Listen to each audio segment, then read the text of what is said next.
नमस्कार मंडळी, मी सौ ज्योती रोटे. माझ्या काव्य वाचन या सत्रात तुम्हा सर्व रसिक काव्यप्रेमींचं, साहित्यप्रेमींचं मी मनापासून स्वागत करते.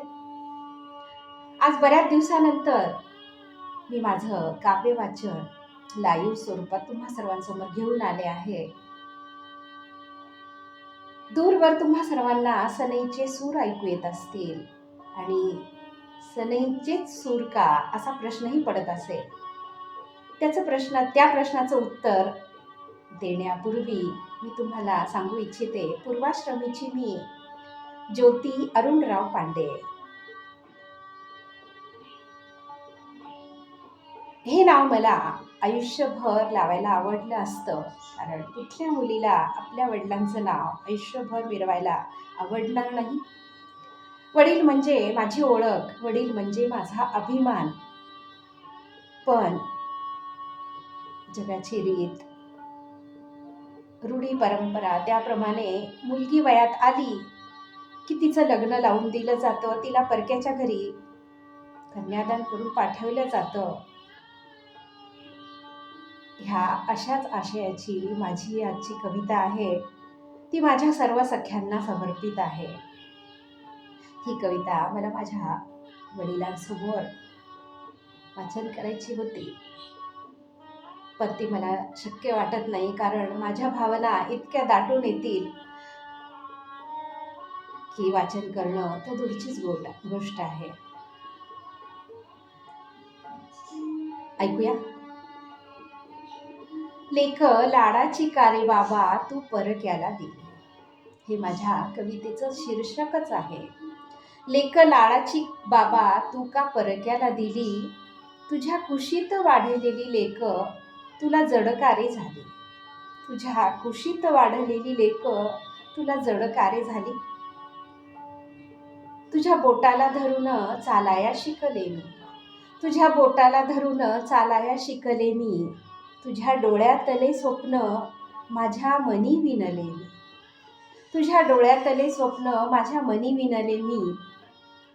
स्वप्न तुझे तेरे बाबा पूर्ण करायचे होते. स्वप्न तुझे तेरे बाबा पूर्ण करायचे होते. त्या आधीच तू मला जावयाला सोपविले होते. त्या आधीच तू रे मला जावयाला सोपविले होते. माहेराची वाट सोडून निघताना, माहेराची वाट सोडून निघताना मने कारे रडली, मने कारे रडली. लेक लाडाची कारे बाबा तू परक्याला दिली. लेक लाडाची कारे बाबा तू परक्याला दिली. तुझ्या खांद्यावर बसून जग बघितले मी होते. तुझ्या खांद्यावर बसून जग बघितले मी होते. माझ्या हसण्यातच तुझं सुख दडले रे होते. माझ्या हसण्यातच तुझे सुख दडले रे होते. परक्या घराची वाट चालताना पाऊले कारे थरथरली. लेक लाडाची कारे बाबा तू परक्याला दिली. लेक लाडाची कारे बाबा तू परक्याला दिली. घरातला किलबिलाट मागेच किरे राहिला. घरातला किलबिलाट मागेच किरे राहिला. माझ्या हसण्याचा आवाज जणू कुठेतरी हरवला. माझ्या हसण्याचा आवाज जणू कुठेतरी हरवला. तुझ्या डोळ्यातली पाण्याची धार मला रे कळली. तुझ्या डोळ्यातली पाण्याची धार मला रे कळली. लेक लाडाची कारे बाबा तू परक्याला दिली. लेक लाडाची कारे बाबा तू परक्याला दिली. तुझ्या बोटाला धरून चालाया शिकले मी. तुझ्या छायेत राहून जग बघाया शिकले. तुझ्या बोटाला धरून चालाया शिकले मी. तुझ्या छायेत राहून जग बघाया शिकले मी. आज तीच सावली माझ्यापासून दूर कारे केली. आज तीच सावली माझ्यापासून दूर कारे केली. लेक लाडाची कारे बाबा तू परक्याला दिली. लेक लाडाची कारे बाबा तू परक्याला दिली. फुलावानी जपल तू, फुलावानी जपल तू तू तुझ्या या लेकीला. कधी बेईमानी शिकवली नाही सलाम त्या लेकीला. कधी बेईमानी शिकवली नाही सलाम त्या लेकीला. बाबा तुझ्या संस्काराची शिदोरी आहे सोबतीला. बाबा तुझ्या संस्काराची शिदोरी आहे सोबतीला. तुझीच लेक आहे मी फक्त घराची वाटरी बदलली. तुझीच लेक आहे मी फक्त घराची वाटरी बदलली. लेक लाडाची का रे बाबा तू परक्याला दिली. लेक लाडाची का रे बाबा तू परक्याला दिली.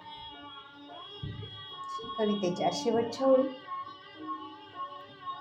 माझ्या रडण्यावर बाबा, माझ्या रडण्यावर बाबा तू हळूच डोळे पुसायाचा. माझ्या रडण्यावर बाबा तू हळूच डोळे पुसायाचा. माझ्या हट्ट्यासाठी साऱ्या जगाशी भांडायाचा. माझ्या हट्ट्यासाठी साऱ्या जगाशी भांडायाचा. आज निरोपाच्या वेळी का रे नजर वळविली. आज निरोपाच्या वेळी का रे नजर वळविली. लेक लाडाची का रे बाबा तू रे परक्याला दिली. लेक लाडाची का रे बाबा तू परक्याला दिली. कवितेच्या शेवटी माझ्याच लग्नातला एक प्रसंग सांगू इच्छिते. माझ्या वडिलांनी माझ्याच लग्नामध्ये मंगलाष्टक म्हणायला सुरुवात केली आणि मंगलाष्टक सुरू झालं आणि त्यांना गहीवरून आलं की आपली लेक आता परकाच्या घरी जाणार आहे.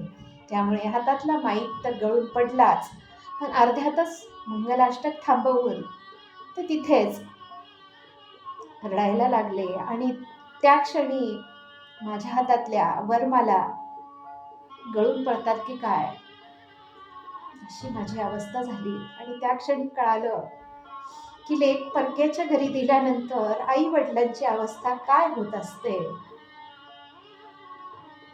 कविता आवडली असल्यास नक्की नक्की नक्की लाईक करा आणि इतरांना शेअर करायला अजिबात विसरू नका.